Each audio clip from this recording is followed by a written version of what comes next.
నమస్తే, welcome to golden screens. ఆంధ్రప్రదేశ్లో అత్యంత అందమైన నగరం విశాఖపట్నం. విశాఖపట్నం పేరు చెప్పగానే గుర్తొచ్చేది అందమైన సాగర తీరం. ఇంకా ఎన్నో అద్భుత ప్రదేశాలు, ఆధ్యాత్మిక ప్రదేశాలు మన విశాఖలో ఉన్నాయి. అందులో సాగరదుర్గ ఆలయం ఒకటి. దసరా నవరాత్రుల్లో ఇక్కడ ప్రత్యేకంగా పూజలు, ఉత్సవాలు నిర్వహిస్తారు.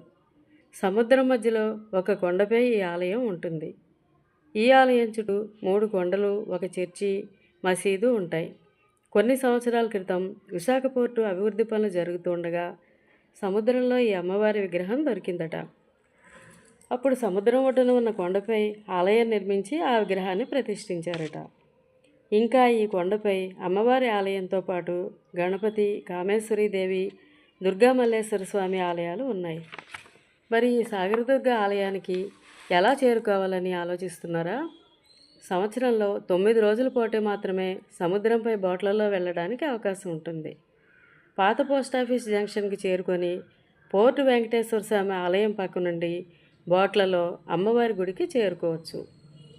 మామూలు రోజుల్లో ఈ సౌకర్యం ఉండదు కనుక వాహనాల్లో వెళ్ళేవారు హిందుస్థాన్ షిప్ యార్డ్ వెనక నుండి వెళ్ళవచ్చు.